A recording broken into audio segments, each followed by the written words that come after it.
Good morning. Welcome back to the Broadcast Retirement Network. I'm Jeff Snyder. This is BRN Weekly for Saturday, September 4th, 2021.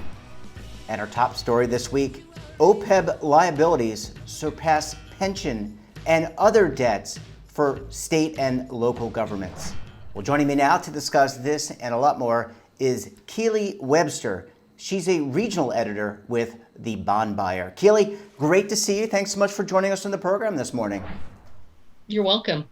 Yeah, it's great to talk to you. Let's talk about OPEB. Really important article that you wrote, really looking around the United States and seeing how OPEB benefits are actually exceeding pension plans. But before we get into the who, how, why, how of your reporting, what exactly is OPEB? OPEB stands for Other Post-Employment Benefits, but it's primarily retiree medical benefits. Yeah, and so these would be benefits if you worked for a state, local government around the U.S., you most likely would have some type of retiree benefit, although I think that they kind of have cut that back a little bit, and this is considered a liability on the balance sheet of that state or local government entity. Is that correct? Yes, about 10 years ago, GASB changed the rules, and they didn't used to report it on their balance sheet. And also, a lot of state and local governments, when the stock market was up in the 90s, really kind of, they really ratcheted up the benefits because, pensions, they were really overfunded. I mean, some of them were above 100%. And then after the crash, that whole dynamic changed, and a lot of pensions were losing money. It resulted in some city bankruptcies in California. I can remember the city of Stockton. I think that was probably one of the more famous recent cases that I can think of. When it comes to the total liabilities in terms of your reporting across the U.S., what are we talking about in total, maybe total dollars? So the total liabilities for state and local governments were roughly 1.1 trillion for the 50 states and more than 7,000 cities and K through 12 school districts that Moodys rates as of 2019. And they estimate that figure will grow to 1.2 trillion when governments report their 2021 OPEB liabilities. Yeah, and that's really significant. So what we have talked about, and I think has been reported in the Bond Buyer and other great periodicals, is that pensions have really been the main concern. These would be pension benefits for state, local government workers. But just based on some of the Moodys information and also the information you're reporting, just given what's happening with the stock market, maybe how that's benefited public pensions, the new concern, perhaps if that's the right word, are these OPEB benefits and what those liabilities will mean to these states and municipalities. Yes, because according to Moodys, OPEB liabilities have surpassed pension liabilities as having, material long-term impact on governmental balance sheet. So pension funds, unlike OPEB liabilities, benefited from the jump in the stock market, which was up roughly 20 to 40% last year. But in order to cover the cost of COVID last year and bolster their budgets, some states like Hawaii and New York quit pre-funding their OPEB funds. And unfunded retiree healthcare benefits are the most material long-term liability for about 1 in 10 states and local governments, according to Moodys. Yeah, that's significant, and that creates another challenge, I guess you will, for governmental, treasurers and local finance directors. What does the implication of this liability mean in terms of state government? Obviously, there's the paying of the benefit, but are there other implications that people who are out living in various states here in the country should consider it because they're citizens of their respective state or their local government? Okay, so let me quote what Moody's analyst said in a recent report. Large balance sheet liabilities for OPEB can translate into heavy fixed costs where OPEB contributions consume material portions of a government's revenues. So, for instance, for the fiscal year that ended June 30th, 2020, Schuylerville Central School District, New York, spent nearly 25% of its operating revenue on OPEB, all of which directly fund retiree benefits as opposed to pre-funding of benefits payable to retirees in future years. So the concerns over having unfunded pension liabilities over the past decade, according to Moody's, shifts then to OPEB. And what that means, if governments don't pre-fund OPEB, they will have a large budgetary overhang. And the Wall Street Journal just reported yesterday that many boomers are pulling the plug and retiring early so they won't have to return to the office with Delta virus causing another pandemic surge. That decision means that governments get hit with a wave of retirements and have to pay pensions and retiree benefits earlier than expected, which draws down those funds. Yeah. So, go ahead. I'm sorry. Okay. So if pensions and OPEB liabilities for governments, if they're left unchecked, it could result in more municipal bankruptcies and at the least service level insolvencies. A new term coined by financial folks to describe what occurred with many city governments in California as a result of pension liabilities. As we discussed earlier, in California, 3 city governments in the last decade, Vallejo, San Bernardino, and Stockton, were forced to declare Chapter 9 bankruptcy. So service level insolvencies mean the government has not declared bankruptcy, but it can't provide services at the level citizens expect. For instance, maybe police officers and firefighters get laid off, and then crime goes up, or fires raise a house because service times to reach the house grow longer. Streets don't get repaired because there's no one to run that job, and on and on. It would affect any service provided by the government. Yeah, and I think, what's interesting here, and I think why Moody's does this type of analysis, they are one of several rating agencies, and so when a governmental entity is trying to raise revenue, they can either tax or they can do a bond. And hence, you work for the bond buyer, you're the regional editor. I mean, this is a key component, I believe, of what you generally cover. But if you can't issue a bond with, say, a AAA rating, you might have some difficulty attracting investors to your city and therefore may have challenges investing in infrastructure or building a new building or a new stadium, if that's where you choose to spend your money. Absolutely. Yeah. So what are some of the, as a result of this report and this shift to OPEB, is there anything that states and municipalities are actually doing or considering doing to address this issue? I mean, as I mentioned before, you can tax people more. I don't know. I think we're kind of taxed to the hilt. People probably reject that. But I mean, what are states doing in terms of addressing this? Well, because of COVID, and because of, the government relief efforts and that sort of thing is what actually ended up happening this year in terms of government budgets, is a lot of state and local governments are in much better shape than they thought they would be. California state government, for instance, had a $76 billion surplus to start the year. So, they scrambled last year, and as I said, Hawaii and New York didn't pre-fund OPEB last year, because everybody was scrambling and doing some belt tightening, to prepare for the catastrophe. And it turned out, with the Wayfair decision from a couple of years ago that allows states to, to tax their own residents when they buy things in other states that's online. And a lot of people were still working, so they were still paying taxes. And so revenues in a lot of states actually came out better than expected. So we're right there. But there's also this situation of, they didn't pre-fund OPEB last year and they weren't taking care of it, and those costs are going to go up. And what a lot of states have done with that extra money is, use it to try to put people to work. Yeah. There are a lot of business bailout programs. So it's kind of hard to say how it's going to shake out, because there is like a light at the end of the tunnel because of the federal money. And, we're going to probably see a lot of the infrastructure bill is on its way. So there's a lot of money that's available. So, really like over the next 6 months, we'll see how this shakes out, which states and cities came out ahead, which ones didn't. Cities are a little bit more pressured because a lot of the money went to the state and then they distribute it to the cities. So, if they didn't get that money and they're just kind of like, if they're not getting federal relief, the cities have to figure it out on their own. And again, cities just like, well, let's use Los Angeles, for instance, also came out ahead in revenues, just like the state of California.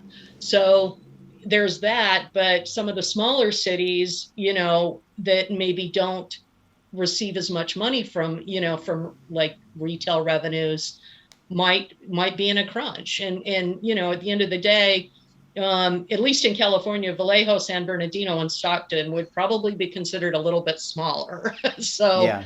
it'll be interesting to see how it shakes out. A lot of it's dependent on how the economy, does going forward. I'm seeing a lot of things that really look like, especially like in crypto, like just exuberance, the kind of scary exuberance we got before the .com crash and before, 2008 in real estate. So I'm a little bit chicken little with some of that stuff anyway, because I love to track the economy, but all those things are pressures. So, Yeah. Well, I think it just goes to show, Keely, that this recovery is going to take time. There are implications that many people, voters, citizens, maybe haven't thought about, but I've heard it described that governing is actually choosing, and sometimes you have to choose where to allocate your monies, and circumstances often dictate that. Keely, we're going to have to leave it there. Really great to speak with you. Great article, great insight, and we look forward to having you back on the program again very soon. Well, thanks, Jeffrey. Thanks, Keely. Great to see you. Thanks for sharing your perspective. And when we come back, our top segments for the week. You're going to want to stay tuned right here on BRN Weekly.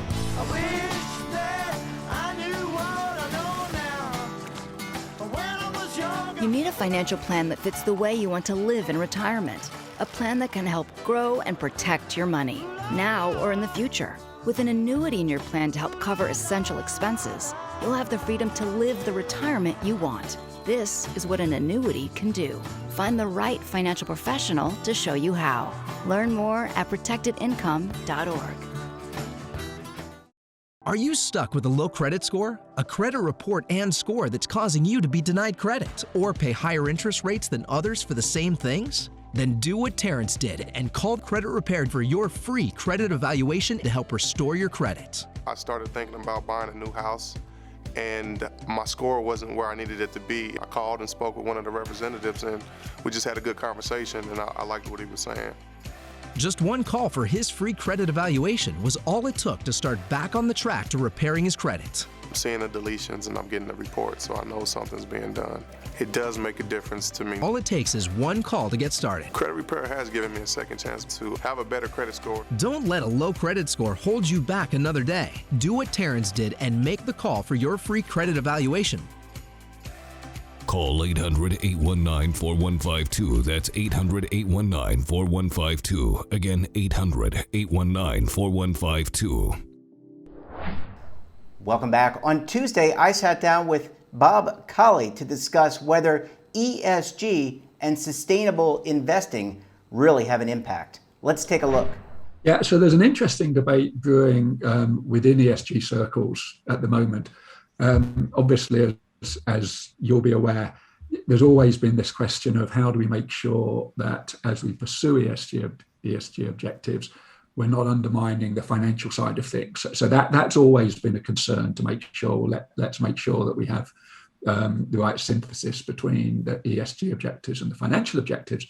But the new debate that's brewing and the new question that's being asked is, well, is ESG investing actually achieving anything useful when it comes to the environmental impact and the social impact as well, to some extent? And so here, the debate has really been kicked off in a couple of articles that have been written, the first of which by the former CIO of sustainable investing at BlackRock, so this huge firm.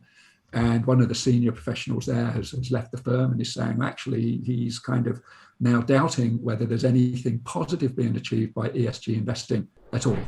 And so obviously, somebody like that, you have to take their concerns seriously. You have to think about what they're saying, and what the argument is really coming down to is he's saying, look, the only thing that really makes a difference is government policy. And to an extent, you could agree with that. You say, if the government isn't setting the right parameters, if the government isn't saying we care about the environment, we want you to behave responsibly, then nothing else is really going to help. But I think where the rest of the ESG community has a problem with the argument that Tarek Fancy is putting forward is where he's saying, and nothing else does any good. So in other words, yes, it's great that we need public policy. We absolutely need the government to be pushing in the right direction.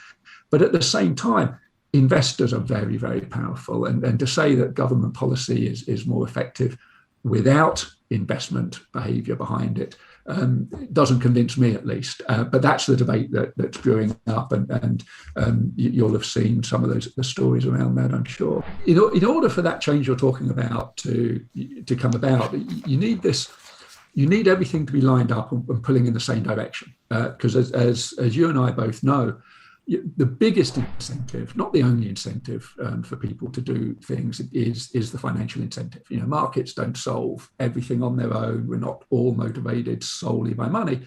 But having said that, if the financial incentives pull in one direction, that's going to create a lot of action. And here's where public policy really can achieve an awful lot, is by aligning those incentives to achieve the outcome that you want to achieve. So, for example, and this argument goes back to Milton Friedman, who was hardly an environmentalist.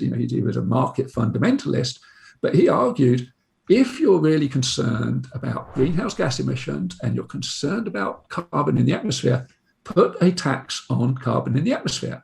And that way, the people that are putting carbon into the atmosphere have a financial incentive to reduce it.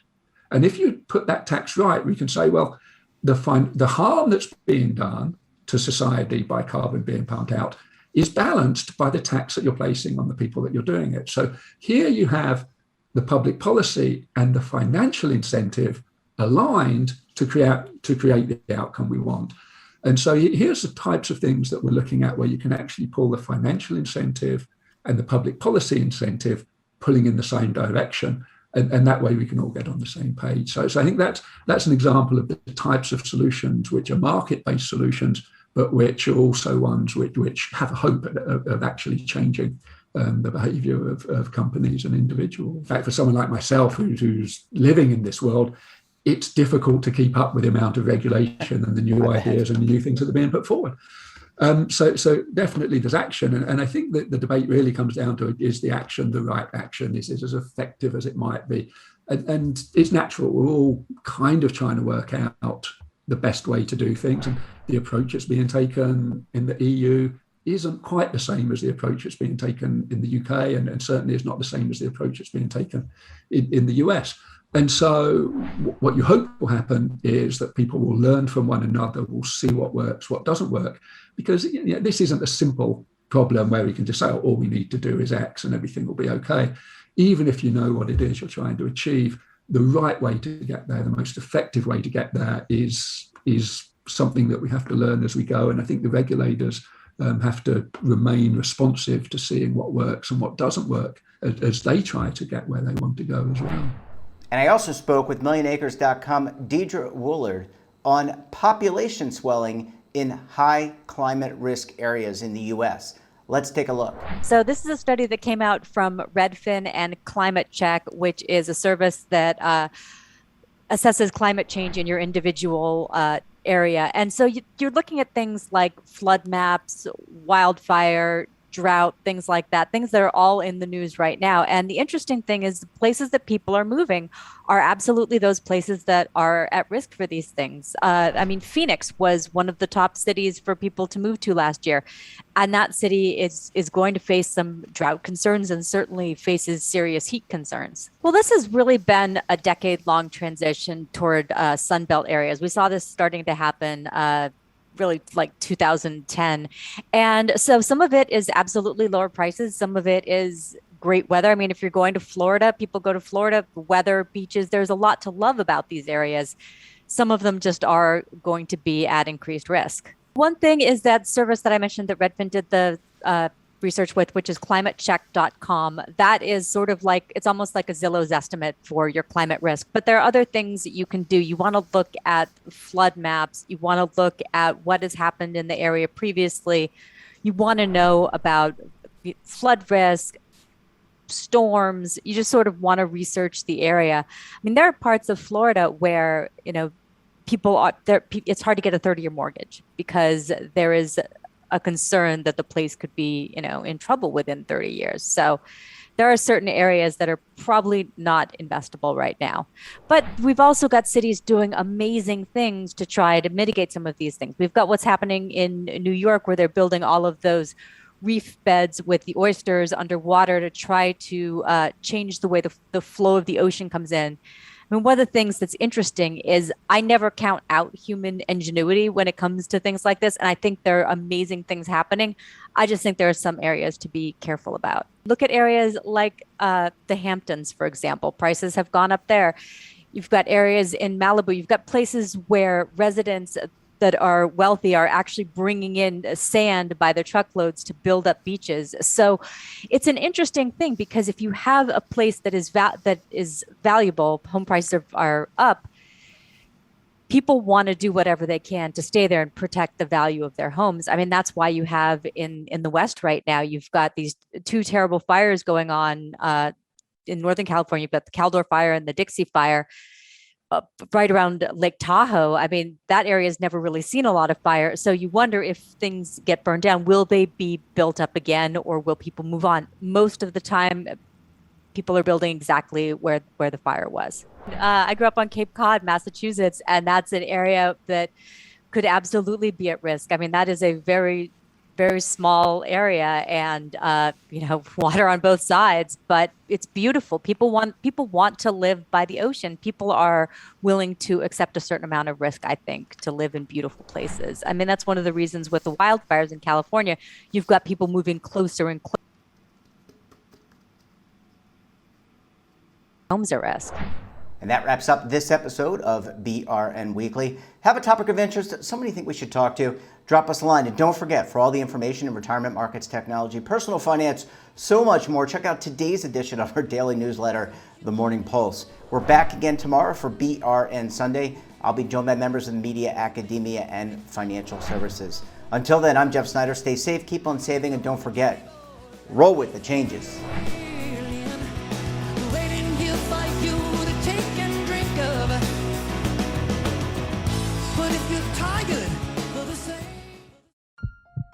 Are you being audited, and do you owe the IRS $10,000 or more in back taxes? Is the IRS threatening to take more of your money? Don't fight the IRS alone. The Tax Doctor is here to help you negotiate your tax bill and reduce your stress. The IRS can freeze your assets and seize your bank accounts, but you can stop these IRS actions.